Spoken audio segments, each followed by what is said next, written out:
चेहरे की चमक जब जाएगी तब याद तुझे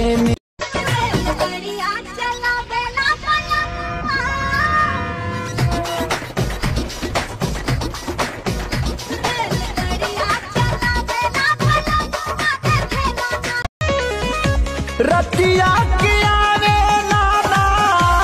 आवे लतीन के भौजी पियवा खिलावेला नई कसम दी नशा चढ़ल बा तोहरा का पार काहे करा तारा फोनवा भतार नशा